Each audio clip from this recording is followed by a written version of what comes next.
안녕하세요. 1000가지 지혜 채널을 시청해주시는 시청자 여러분. 사랑하는 여러분, 옛말에 젊을 때는 부모에게 의지하고 늙어서는 자식에게 의지한다는 말이 있습니다. 아무리 능력이 출중해도 나이가 들고 몸이 약해져 병상에 눕게 되면 부모님들은 자식들의 보살핌과 봉양이 절실히 필요한 순간을 맞이하게 됩니다. 그때가 되면 아무리 무언가를 하고 싶어도 마음은 원하지만 몸이 따르지 않는 상황에 처하게 되죠. 바로 이때가 자식들이 효를 다해야 할 때입니다. 하지만 각박한 세상살이의 압력, 시장 경제체제, 그리고 이기심이 더해져 일부 자식들은 부모를 돌보는 책임을 놓고 서로 다투는 안타까운 현실에 직면하고 있습니다. 뿌린 대로 거둔다는 말처럼 우리 모두는 언젠가 늙고 병들어 힘들어지는 노년의 단계를 겪게 될 것입니다. 오늘 부모님께 효를 다하지 못한다면 훗날 내 자식들이 올바르게 성장하여 나를 잘 보살펴 주기를 어떻게 바랄 수 있을까요? 오늘 저희 1000가지 지혜와 함께 노년기에 무엇을 해야 하고 무엇을 피해야 하는지에 대한 마음 아프지만 깊은 깨달음을 주는 이야기들을 들어보고 삶을 되돌아보는 시간을 가져보시기 바랍니다. 오늘 이야기에 여러분을 놀라게 할 반전과 중요한 교훈이 숨어 있으니 영상을 끝까지 시청해 주시면 감사하겠습니다. 첫 번째 이야기, 어느 병원 복도에서 벌어진 일입니다. 며느리 한 명이 남편에게 인상을 찌푸리며 말했습니다. 집에 신경 쓸 일이 한두 가지가 아닌데 어떻게 제가 여기 와서 아버님을 계속 돌봐요. 5째 고모나 7째 고모가 한가하면 번갈아 와서 아버님 좀 보살펴드리라고 해요. 아들이 미처 대답하기도 전에 아마도 5째나 7째 되는 고모 중 한 명이 입술을 비죽이며 반대했습니다. 저도 할 일이 산더미예요. 저한테는 말도 꺼내지 마세요. 다른 아들 하나는 미간을 찌푸리며 덧붙였습니다. 솔직히 다들 바쁘잖아요. 게다가 아버님의 전염성 질환을 앓고 계신데 우리가 돌보다가 혹시라도 옮기면 어쩌려고요. 맏며느리가 단호하게 한마디 했습니다. 에이, 더 이상 얘기할 필요 없어요. 간병인 고용하면 끝날 일이에요. 물론 그 후 상황은 계획대로 흘러갔습니다. 건강하고 순박하며 쾌활해 보이는 한 여성이 옆 침대에 누워있는 다른 환자를 돌보고 있었는데 그분이 흔쾌히 노인을 간병하겠다고 나섰습니다. 우유를 먹이고 약을 드리는 일부터 옷을 갈아입히고 몸을 닦아주는 일까지 세심하고 꼼꼼한 보살핌이 필요한 일이었습니다. 노인은 위생관념을 완전히 잃은 상태였지만 이 여성은 조금의 혐오감도 드러내지 않고 친자식처럼 온화하고 다정하게 정성을 다해 돌보았습니다. 그동안 자식들은 아버지가 간병인의 보살핌을 받고 있다는 사실에 안심했는지 노인의 아들, 딸과 며느리, 사위까지 10여 명이 넘는 이들은 가끔씩 스쳐 지나가는 바람처럼 잠깐 들렀다가 가는 정도였습니다. 안타깝게도 그 여성의 정성스러운 보살핌은 오래가지 못했습니다. 일주일 남짓 지나 노인은 세상을 떠나고 말았습니다. 그제야 자식들과 손주들이 모두 모여 장례식장은 인산인해를 이루었죠. 그들은 통곡했지만 침착하게 염습을 지휘했습니다. 그리고 복도에서는 또다시 누가 장례식 비용을 가장 많이 내야 하는지를 놓고 싸움이 벌어졌습니다. 맏아들이 돈다발을 들고 아버지의 간병을 맡았던 여성에게 다가갔습니다. 두 눈이 충혈된 채 그 여성은 이렇게 답했습니다. 저는 할아버지를 불쌍히 여겨 돌봐드렸을 뿐입니다. 자식도 많고 손주도 많으신데 아무도 돌보지 않는 모습이 너무 안타까워서요. 저는 이런 일을 직업으로 하는 사람이 아닌데 돈은 받지 않겠습니다. 울부짖으며 다투던 사람들은 갑자기 일순간 조용해졌습니다.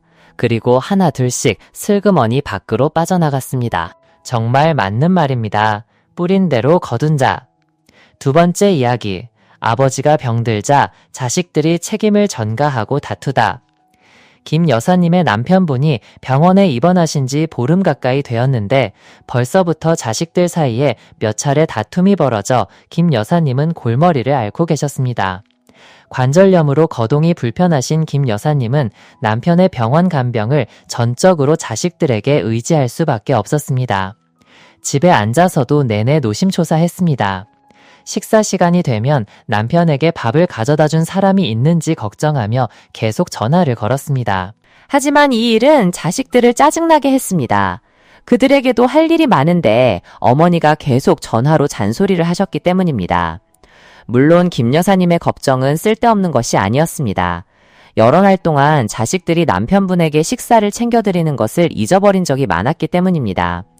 노부부에게는 아들 셋, 딸 둘, 총 5명의 자녀가 있었고 모두 부모님 집에서 3-4km 떨어진 곳에 각자의 가정을 꾸리고 살고 있었습니다. 외부 사람들은 모두 노부부가 복이 많아 나중에 늙고 병들면 자식들이 주위에 모여 돌봐줄 것이라고 칭찬했습니다. 예전에는 노부부가 셋째 아들 부부와 함께 살았습니다. 하지만 몇 년 전 자식의 뜻에 따라 노부부는 셋째 아들에게 바로 옆에 집을 지을 수 있도록 땅을 떼어주었습니다. 남편분이 건강하실 때는 두 분이 서로를 돌보며 자식들에게 의지하는 일 없이 지냈습니다. 10명 가까이 되는 손주들은 학교를 마치면 부모들이 할머니 할아버지 댁으로 보내 한 달 내내 돌봐드렸습니다. 주말에는 형제 자매들이 아이들과 함께 부모님 댁에 모여 함께 요리하고 즐거운 잔치를 벌인 후 각자의 집으로 돌아갔고 아무 문제도 없었습니다. 노부부는 연금으로 충분히 생활했기 때문에 자식들에게 용돈을 받을 필요도 없었고 가끔 손주들에게 우유 살 돈을 챙겨주기도 했습니다. 가족이 모일 때마다 집안 분위기는 활기차고 따뜻했으며 노부부는 매우 행복했습니다. 평소에는 그랬지만 남편분이 병에 걸리자마자 자식들 사이에 불화가 시작되었습니다. 처음에는 셋째 아들 부부가 가까이 살아서 남편분의 병원 간병을 맡았습니다. 며칠 후 셋째 며느리가 불평하기 시작했습니다. 형님 아내는 왜 병원에 와서 아버님을 돌보지 않아요? 저희는 하루 종일 일하고 아버님 식사까지 챙겨야 하는데 어떻게 다 감당해요? 셋째 며느리의 말을 들은 맏며느리가 목소리를 높였습니다. 예전에 어르신들이 당신들 아이들 봐주고 집질 땅까지 주시지 않았나요? 부모님을 돌보는 건 당연한 일인데 뭘 그렇게 불평하세요? 이렇게 서로 말하고 싸우는 일이 끝없이 이어졌습니다. 그 후 형제 자매들은 모여 각자 아버지를 이틀씩 돌보는 것으로 역할을 나누고 순번을 정했어요. 하지만 며칠 지나지 않아 막내딸이 둘째 오빠의 무책임함을 고발하러 왔습니다. 아버지를 돌볼 차례인데 그냥 병원에 얼굴만 비치고는 아무 관심도 없었어요. 그날 둘째 아들은 아버지를 돌보러 왔지만 딱 5분만 머물고 아버지께 무료 급식표 하나 건네주고는 가버렸대요. 점심때가 되자 아버지는 아무에게도 부탁할 수 없어 땡볕 아래 병원 입구로 가서 밥을 받으려다가 저혈당으로 쓰러지셨고 의사 선생님은 보호자들을 계속 꾸짖으셨어요. 딸의 말을 듣고 미선 씨의 어머님은 가슴이 찢어지는 듯 아팠지만 어떻게 해야 할지 몰랐어요. 자식들이 돈 아까워 아버지를 제대로 돌보지 않을까 걱정되어 어머니는 어렵게 모아둔 비상금을 꺼내 각자에게 조금씩 주며 아버지 식비에 보태라고 했지요. 그런데도 겨우 아버지 음식을 사고 약을 받아오는 일마저도 서로에게 미루기 바빴습니다. 다들 바쁘다며 도저히 시간을 낼 수 없다고만 했어요. 자식들의 만류에도 불구하고 미선 씨의 어머니는 다리 통증이 심했음에도 불구하고 결국 짐을 싸서 병원으로 가서 남편을 돌보기로 결심했습니다. 집에서 자식들이 계속해서 불평하는 소리를 듣자 어머니는 슬프고도 화가 났습니다. 그녀는 선언했습니다. 너희는 더 이상 병원에 올 기회 없다. 이 두 늙은이는 스스로 알아서 할 테니. 어머니는 자식들이 바쁘다는 것을 알았지만 아버지를 돌볼 시간조차 없을 정도는 아니라는 것도 알고 있었습니다. 그저 서로를 시기하고 따지고 계산하고 있었던 것뿐이었죠.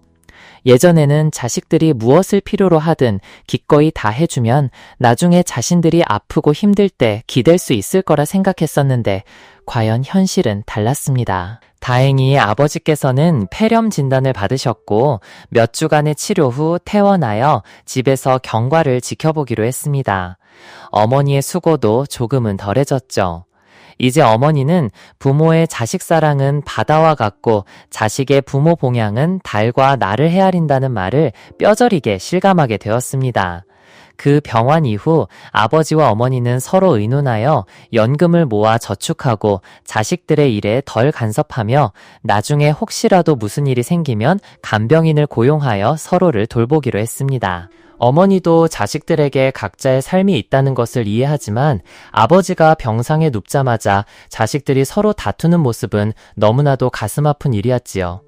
세 번째 이야기, 자식들의 부모 부양 의무 전쟁. 은주 씨의 가슴 아픈 이야기입니다.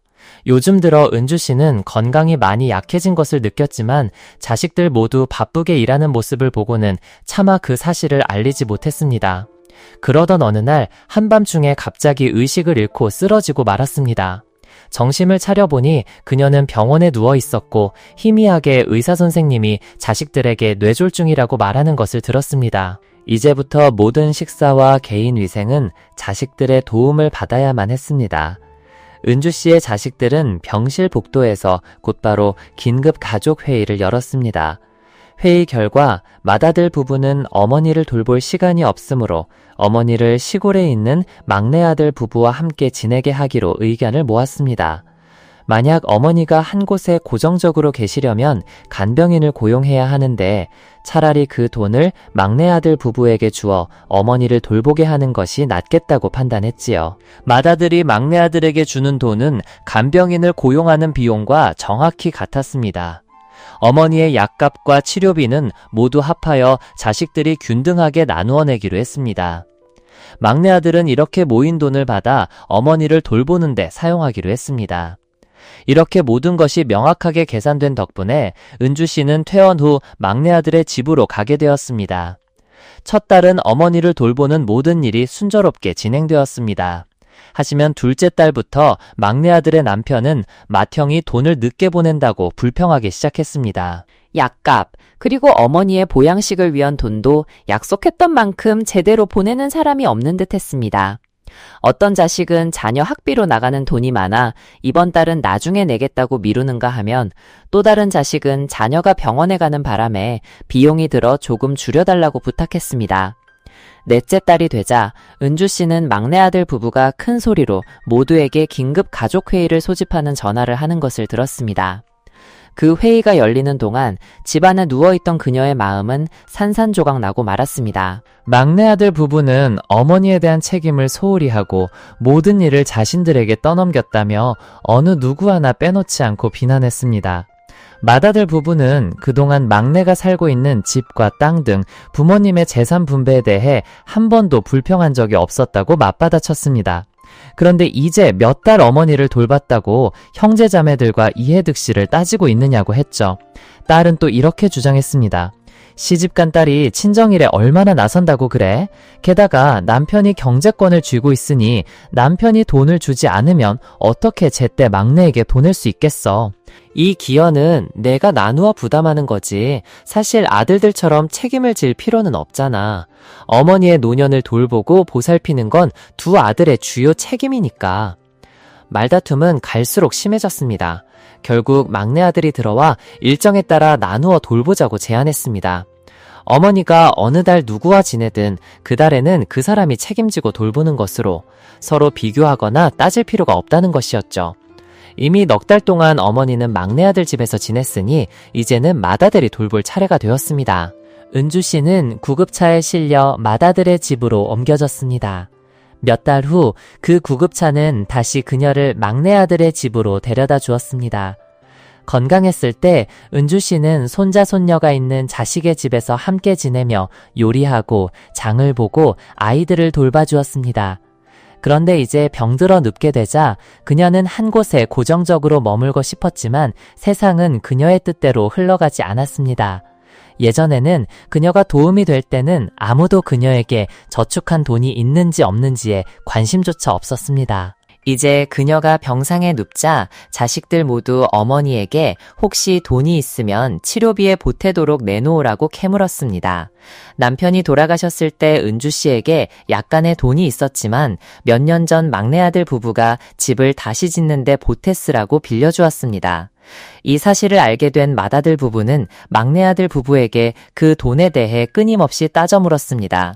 결국 그들은 그 돈 때문에 서로 싸우고 욕설을 퍼붓고 어머니를 돌볼 책임을 서로에게 미루기에 이르렀습니다. 매일 한자리에 누워 자식들이 어머니를 모시는 의무 때문에 대판 싸움을 벌이는 모습을 보던 노부인은 결국 고통스러운 마음을 달래려 눈을 감고 남편 곁으로 갔다고 합니다, 여러분. 효심이 깊고 걱정하며 부모님을 봉양하는 자식과 손주를 두는 것은 누구나 바라는 일이죠. 하지만 효를 중요하게 생각하지 않는 사람들에게는 그런 일이 쉽지 않습니다. 위에 언급된 이야기들은 오늘날 우리 사회에서 드물지 않게 볼 수 있습니다. 마지못해 부모님을 모시거나 심지어 개인적인 이득과 결부시켜 봉양하는 경우도 적지 않습니다. 부모님을 모시는 방식은 여러 형태로 나뉘곤 합니다. 자식들이 돈을 보태어 한 사람이 부모님을 모시거나 아니면 부모님이 각 자녀의 집에서 일정 기간을 지내다가 다른 자녀의 집으로 옮겨가는 식이죠. 어떤 사람들은 부모님을 모시는 수고를 불평하거나 생색내기 바쁩니다. 반면 노년의 심리는 쉽게 서운해하고 외로움을 타기 마련입니다. 자식들의 불효한 행동은 어르신들을 고민과 근심에 잠기게 만듭니다. 자식들이 부모님 부양을 놓고 갈등을 겪으면 어르신들은 자신이 가족의 짐이라고 느끼게 됩니다. 어떤 이들은 물질적인 것만 중요시하며 정신적인 가치를 잊어버리죠. 부모님을 모시고 봉양하는 것은 단순히 돈을 드리는 것이나 형제자매들과 돈을 모으는 것을 넘어 자식들의 진심과 효심이 담겨야 하는 일입니다. 결국 콩 심은 데 콩 나고 팥 심은 데 팥 난다는 옛말처럼 부모에게 한 대로 자식에게 돌려받는 법입니다. 누구나 늙고 병드는 시기를 겪게 될 테죠. 오늘 부모님께 효도를 다하지 못한다면 어찌 내 자식에게 효를 가르치기를 바랄 수 있겠습니까? 자, 이어서 가족 이야기라는 사연을 함께 들어볼까요? 어머니는 남편과 사별한 지 10년이 되었다. 요 며칠 밤잠을 설치고 있었다. 마음속에 품고 있는 이야기가 있는데 두 아들들의 효심을 시험해보고 싶었다. 두 아들을 낳아 행복했지만 가정은 늘 화목하고 따뜻했다. 나이가 들어 눈은 침침해지고 발걸음은 느려졌기에 사랑하는 자식들 곁에서 편안하게 지내고 싶었다. 어느 날 오후 어머니는 두 아들에게 전화를 걸어 가족회의를 소집하며 할 말이 있다고 했다. 맏아들이 근심 어린 목소리로 물었다. 무슨 일이 있으신가요, 어머니? 말씀해 주세요. 1시간 후 대문 밖에서 찻소리가 들려왔다. 자식들과 손주들이 우르르 몰려왔다. 그들은 어머니의 유산을 나눌 생각에 끝없이 속삭이며 웅성거렸다. 어머니는 아무 말 없이 자식들이 편안하게 식사하도록 내버려 두었다. 식사가 거의 끝날 무렵 어머니가 조용히 입을 열었다. 요 며칠 입이 불편하고 눈은 침침하며 귀까지 아프구나. 온몸이 쑤셔서 밤새 잠을 설쳤단다. 오늘 너희들이 다 모였으니 오랫동안 품어왔던 이야기를 털어놓고 싶구나. 어제 병원에 가서 머리 검사를 받고 걱정을 덜기 위해 종합검진을 받았단다.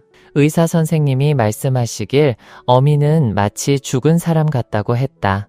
눈은 백내장으로 침침해졌고 밤새 잠 못 이루는 건 적혈구 부족 때문이며 뇌 빈혈로 머리가 어지럽다고 하더구나. 치료하려면 어미는 딱 500만 원이 필요하다고 했다. 그 말을 듣자 맏아들은 빙빙 돌려 말했다. 아들의 웅얼거림에 어머니는 이미 마음을 꿰뚫어 보았다. 자식들을 낳아 늙어서 효도를 바랐지만 아들들의 마음을 시험해보고 싶었다. 둘째 아들도 냅다 말했다. 어머니 돈 있으시잖아요. 왜 치료하지 않으세요? 저희 집은 당장 먹고 살기도 바빠서 어머니 치료비에 보탤 돈이 없어요. 맏아들이 동생에게 교묘하게 말했다. 어머니 두통 좀 덜어드리자, 응? 맏아들이 살짝 찌푸리며 나질이 소리쳤다. 어머니는 공통이신데 왜 나한테만 그래? 부모님께 돈 얼마나 받았다고 이제 아프시다고 나 혼자 책임지라는 거냐? 둘째 아들도 지지 않고 뾰루퉁한 얼굴로 말했다. 내가 뭘 받았다고 형이 이러는 거야. 형은 부모님이 사주신 땅 받았잖아. 결혼하자마자 명의 이전까지 해줬고. 집 지을 때 부모님이 매일 2번씩 정리해 주신 거 기억나 안 나? 내가 아직 말 안 한 게 얼마나 많은데. 식탁이랑 TV도 어머니가 사주신 거잖아. 이제 어머니가 아프시다고 형이 발뺌하는 거야? 나 혼자 감당하라고? 그는 비웃으며 말했다. 형! 둘째 아들은 상을 탁 치며 세상 물정 모르는 듯 말했다. 형이 말한 것보다 훨씬 많이 받았잖아. 삼거리 땅 어머니가 주셨는데 뭘 더 바라는 거야? 땅값 폭등하는 거 안 보여? 형이 팔면 10억 이상은 받을 거 아니야. 어머니한테 겨우 몇 천만 원 드리는 것도 그렇게 망설여? 정말 피도 눈물도 없는 놈이군. 맏아들은 그 말을 듣고는 불쾌한 표정을 지으며 욕설을 퍼붓고 주먹을 휘두르려 했다. 두 며느리도 싸움에 가세했고 가족은 이제 막 해체될 위기에 처했다. 눈물을 흘리며 어머니는 잠시 침묵하다가 큰 소리로 꾸짖었고 내 자녀는 입을 다물었다. 어머니는 오랫동안 모아둔 6천만 원이 적힌 통장을 자식들 앞에 내던졌다. 너희들은 내 자식들이면서 돈에만 눈이 멀어 어미의 마음을 슬프게 하는구나. 효를 잊으면 자식들아 어쩌면 사람의 도리를 잊는다는 것을 어찌 모르느냐. 어미는 너희들을 시험한 것뿐 한 푼도 필요 없었다. 너희들이 심은 효도의 씨앗이 잘 자랐는지 보려 한 것이다. 오늘 어미는 명확히 알았구나. 내 자식들이 불효의 씨앗을 뿌렸다는 것을. 잘못된 길을 가던 자식들은 마치 뒤늦게 깨달은 듯 어리석은 아이들처럼 울음을 터뜨렸다. 사랑하는 어머니, 저희는 정말 못난 자식들이었어요. 저희가 잘못했습니다. 죄송해요, 어머니. 이것은 어머니 집으로 가는 길이라는 이야기입니다. 아버지는 정말 악한 분이셨어요. 매일 술에 취해 엄마와 저를 때리는 것뿐만 아니라 그 매질 속에서 저는 아버지의 악마 같은 모습을 보았죠. 아버지는 엄마를 마치 원수 대하듯 때렸습니다. 우리 엄마는 다른 시골 아낙네들처럼 3종 4덕을 모두 갖춘 분이셨어요. 아버지를 마치 천겁의 비처럼 묵묵히 견뎌내셨고 그 모든 고통을 한꺼번에 감당하셨습니다. 몇 번이고 저는 세상 모든 것에 심지어 엄마에게까지 미친 듯이 화를 냈어요. 왜 아버지를 떠나지 않느냐고 차라리 술에 독약을 타서 죽여버리라고 소리쳤죠. 그러고는 불효의 죄를 짓고 말았어요. 그럴 때마다 제 등에는 엄마의 매질이 날아왔습니다. 저는 엄마에게 화가 났어요. 아버지를 미친 듯이 사랑해서 옳고 그름조차 분별하지 못하는 거라고 생각했죠. 너무나 사랑한 나머지 당신이 피땀 흘려 낳은 자식인 저를 때리기까지 하는구나 싶었습니다. 하지만 마음 한구석에서는 제가 아버지처럼 악해지는 것을 보았어요. 제 피가 차갑게 식어버린 것 같았습니다. 그건 바로 아버지의 피였으니까요. 하지만 아버지와 저는 결코 같은 편에 설 수 없었어요. 그 남자를 죽일 만큼 용감하다고 느끼기에는 저는 너무 어렸어요. 매일 밥상에 앉으면 빨리 자라기를 바라며 정말 많이 먹었습니다. 제가 18살 되던 해 엄마는 또 한 번의 폭행 끝에 뇌 손상으로 정신 이상 증세를 보여 거의 반년 동안 병원에 입원하셨습니다. 가족은 일할 사람이 없어 경제적으로 완전히 파탄났어요. 아버지는 매일 어둠 속에 앉아 술병을 앞에 두고 계셨습니다. 이제 아버지는 언제나 취해 있었지만 더 이상 엄마와 저를 때릴 힘조차 없으셨죠. 저는 남의 밭에 가서 풀을 뽑고 비료를 주며 품팔이를 했습니다. 끼니를 줄여봐도 엄마의 약값과 아버지의 술값을 감당하기가 너무 힘들었죠. 옆집에 사시는 건설 현장 소장 아저씨가 말씀하셨어요. 얘야, 그냥 삼촌이 맡은 공사 현장에 와서 마기를 좀 거들어라. 다른 잡부들은 다 있으니 자잘한 첨소나 정리를 할 여자애가 필요하구나. 남자애들이랑 똑같이 일당 줄게. 그래서 저는 건설 현장에 나가게 되었습니다. 가까운 곳은 아침에 갔다가 저녁에 돌아왔고 먼 현장은 며칠씩 자고 오다가 버스를 타고 한 번씩 집에 들렀습니다. 가끔 이웃들에게 부모님을 좀 돌봐달라고 부탁드렸죠. 그렇게 걱정만 할 뿐이었지만 사실 엄마는 낮 동안 가끔 정신이 맑아질 때가 있었어요. 그럴 때면 밥도 하시고 밭에 나가 채소도 따오셨습니다. 제가 멀리서 돌아올 때마다 집안은 평화로웠고 밥과 국이 충분히 준비되어 있었어요. 그런 식으로 현장을 따라다니며 안심하고 일할 수 있었죠. 하지만 수입은 턱없이 부족했습니다. 엄마 약값과 아버지 술값을 어떻게든 맞춰보려니 머리가 지끈거렸죠. 언젠가 집에 돌아와 보니 아버지는 여전히 구석에 앉아 계셨습니다. 엄마를 때려 뇌 손상을 입혀 경찰서에서 돌아온 날부터 익숙해진 아버지의 자리였어요. 엄마는 툇마루에 앉아 계시다가 저를 보자마자 말씀하셨습니다. 네가 가도 다시 와야지. 와서 나 대신 집 좀 봐줘야 할 거 아니니. 엄마 어디 가시려고요? 나도 몰라. 여기 있으니 너무 심심해. 순간 알 수 없는 막연한 두려움이 밀려왔고 속이 쓰리고 아파왔습니다. 엄마의 거의 20년에 달하는 젊은 시절 동안 엄마는 자신에 대해 심심하다는 말을 단 한 번도 쓰신 적이 없었어요. 이제 엄마는 가장 순수한 아이 같은 상태로 돌아가 기억했다 잊었다 하며 오랫동안 함께 놀아줄 친구가 없는 어린아이처럼 심심해 하셨습니다. 엄마는 마을 어귀를 어슬렁거리다가 셀비어 꽃 한 다발을 꺾어오셨습니다. 꽃들을 엮어 줄을 만들고는 문 앞에 대롱대롱 매달아 놓으셨죠. 지나갈 때마다 한 번씩 만져보고 다시 돌아올 때 또 한 번 만져보셨습니다. 엄마는 웃으면서 말씀하셨어요. 친구가 좋아해. 저는 엄마가 언제부터 그 꽃 색깔을 좋아하게 되었는지 알 수 없었습니다.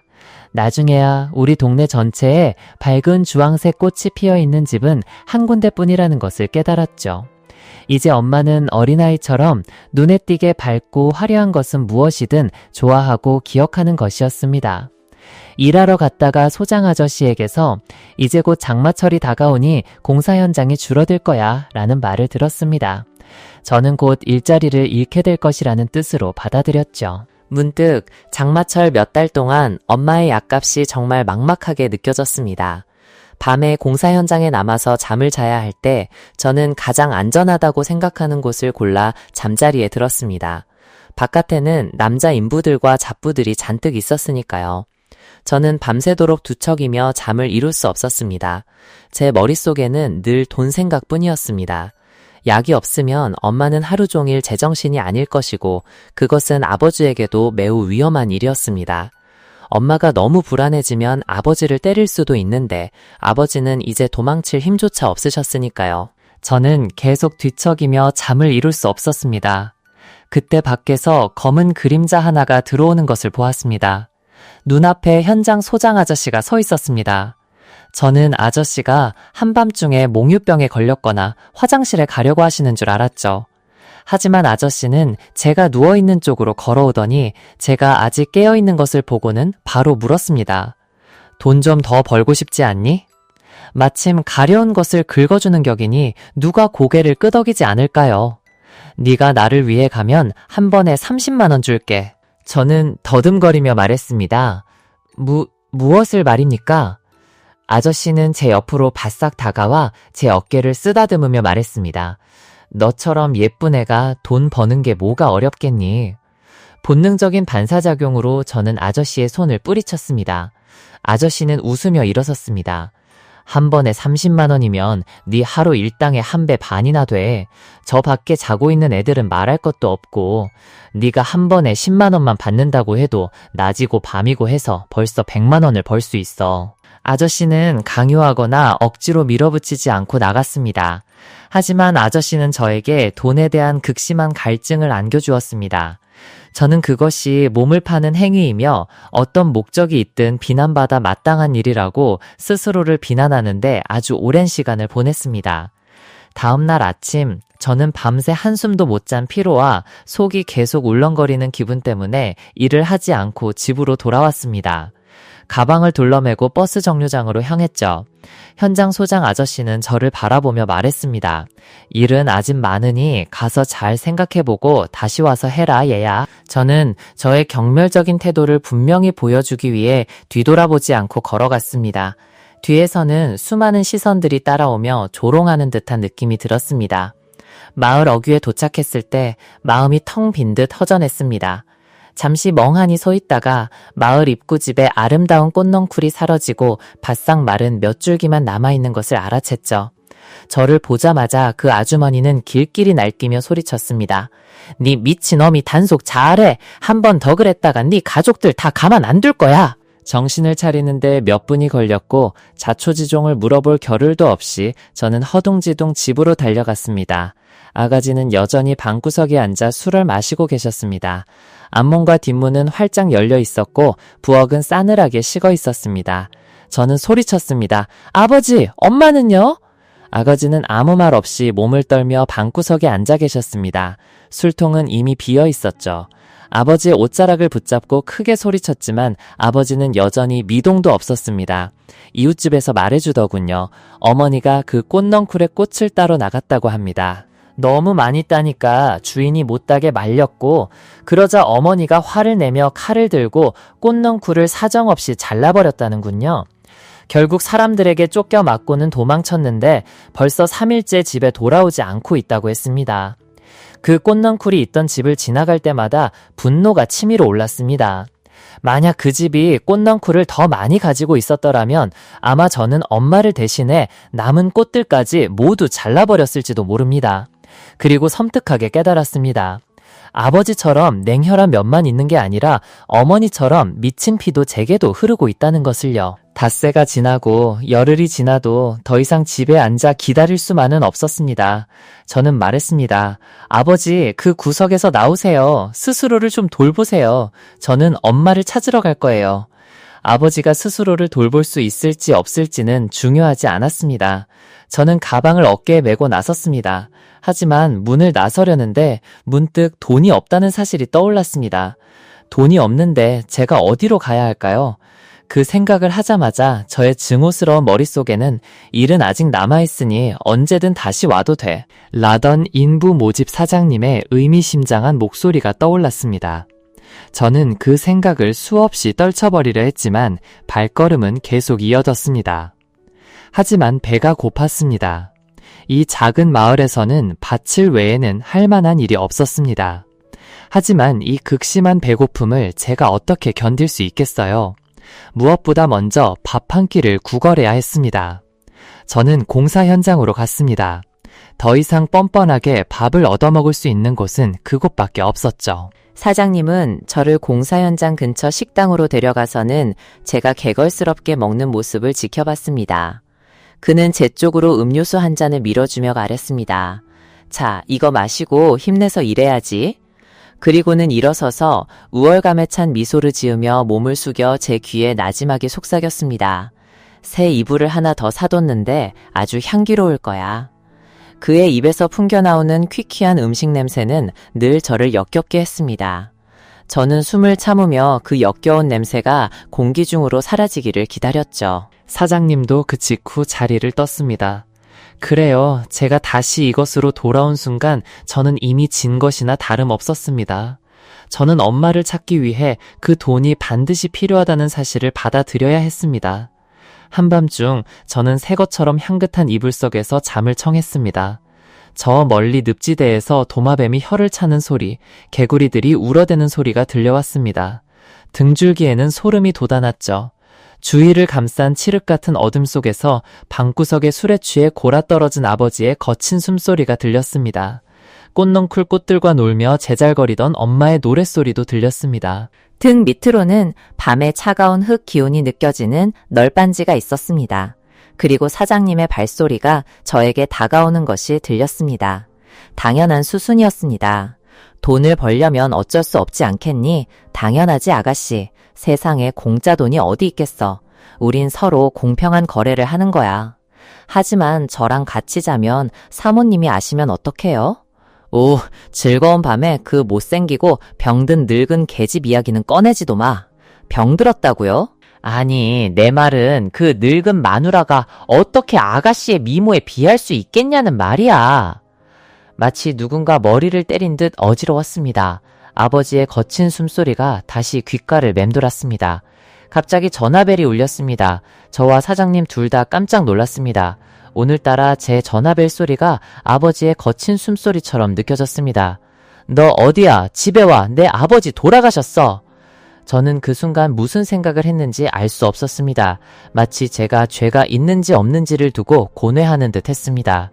아버지를 돌보지 않고 집에 있지 않은 죄, 가장 더러운 돈을 벌기 위해 이곳에서 임시방편의 널빤지 위에 누워 있었던 죄, 그것이 아버지의 평생의 잔혹함에 대한 대가였을까 하는 생각까지 들었습니다. 하지만 어둠 속에서 아까부터 귓가를 맴돌던 아버지의 거친 숨소리가 저를 벌떡 일으켜 세웠습니다. 지금 갈게요. 사장님은 제가 벌써 2번이나 흥을 깨뜨려서인지 마뜩찮은 표정이었습니다. 지금 한밤중인데 무슨 차가 있다고 가려고 해. 어차피 돌아가셨으니 아침에 가도 돼. 저는 갑자기 그에게 소리쳤습니다. 제 아버지가 돌아가셨는데 저더러 여기서 당신이랑 같이 자다가 아침에 가라고요? 당신은 도대체 어떤 인간이에요? 저는 터져나오는 울음을 참을 수 없었습니다. 왜 이렇게 강렬하게 감정이 북받쳐 오르는지 제 자신도 이해할 수 없었지만 그저 울었습니다. 칠흑 같은 어둠 속으로 저는 무작정 걸어 나갔어요. 이 밤에 어떻게 집에 돌아가야 할지조차 알 수 없었죠. 그때 뒤에서 오토바이 엔진 소리가 들려왔고 현장 소장님의 목소리가 들렸어요. 타라, 데려다 줄게.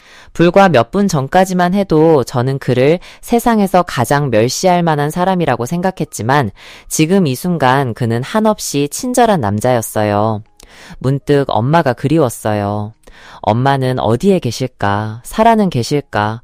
혹시 누가 엄마를 괴롭히지는 않을까? 아니면 전처럼 누군가에게 폐를 끼쳐서 사람들이 쫓아다니며 때리지는 않을까? 몽롱한 꿈속에서도 저는 나팔꽃 꽃송이들과 함께 천진난반하게 놀며 좋아하고 맑게 웃는 엄마의 목소리를 듣곤 했어요. 아버지는 웅크린 채 누워 계셨어요. 이웃 아주머니들은 아버지께서 방구석에 그런 자세로 쓰러져 계시는 걸 발견했다고 했죠. 그들은 아버지를 침대로 옮겼지만 아무리 해도 몸을 제대로 펴드릴 수가 없었어요. 저는 방구석으로 달려갔어요. 술병은 텅 비어 있었죠. 저는 소리쳤어요. 술 없어요? 옆집 가게 아주머니가 서둘러 집으로 달려가 자신의 술을 가져오셨어요. 저는 아버지의 팔다리에 술을 붓고 주무르고 비틀면서 몸이 따뜻해지고 근육이 풀리도록 애썼어요. 그 모든 것을 하면서 저는 흐느껴 울었어요. 평생을 그렇게 사셨는데 돌아가실 때조차 몸 한번 제대로 못 펴고 가시는 건가요? 아버지의 팔다리는 따뜻해지면서 서서히 펴졌고 편안하게 누워 계셨어요. 돈. 그래, 이제야 돈이 필요했어요. 저는 현장 소장님에게로 휙 돌아서서 그를 바라봤어요. 그는 언제부터인지 밖으로 나가 담배를 피우고 있었죠. 아버지, 관값으로 돈이 필요해요. 내가 무슨 돈이 있어? 있어야 해요. 그렇지 않으면... 저는 휴대폰을 꺼내 차가운 공사 현장 바닥에서 나눴던 거래 대화 녹음 파일을 틀었어요. 아버지 관값으로 충분한 돈을 내놓으세요. 그렇지 않으면 이 파일이 당신 아내분 손에 들어갈 테니까요.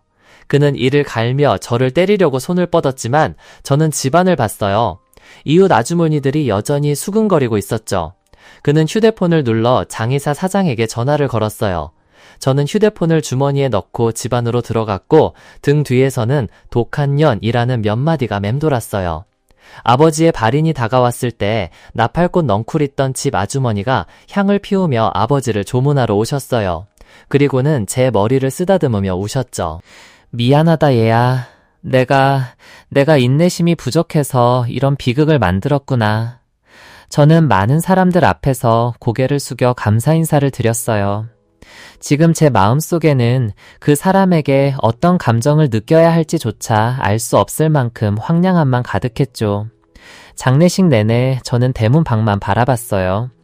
그 문을 넘어 들어오는 사람이 부디 엄마의 길을 간절히 바라면서요. 엄마! 아버지의 조의금 약간을 가지고 집을 나서기 전 저는 우리 집 처마 옆에 나팔꽃 한 송이를 심었어요. 혹시 엄마가 지나가다 멈춰서서 우리 집을 알아보실 수 있도록 하는 표시였죠. 한 달 내내 지치고 힘든 시간을 방황하다가 더 이상 갈 곳이 없다는 생각에 결국 집으로 돌아왔어요. 현장 소장님은 저를 스쳐 지나가며 마치 모르는 사람인 양 외면했어요. 그 녹음 파일은 오래전에 이미 지워버렸어요. 그것으로 돈을 뜯어낼 생각은 아예 버렸죠. 매달 저는 몇 군데 공사 현장에서 아르바이트를 하며 돈을 벌었어요. 그러다 네일 아트와 페디큐어를 배우는 곳을 찾았고 마을 외곽의 한 가게에 취직했어요. 아침에는 출근하고 저녁에는 집으로 돌아왔죠. 이제 나팔꽃 넝쿨은 철조망을 가득 뒤덮고 꽃들이 화려하게 피어났어요. 매일 저는 일찍 일어나 집 처마 밑에 앉아 엄마를 기다렸어요. 어느 날 저는 발걸음도 가볍게 노래를 흥얼거리며 걷다가 우리 집 나팔꽃 넝쿨 앞에서 멈춰서는 모습을 봤어요.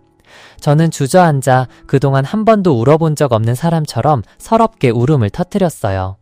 가벼운 발걸음의 그 사람은 한 걸음 한 걸음 다가와 제 앞에 섰어요.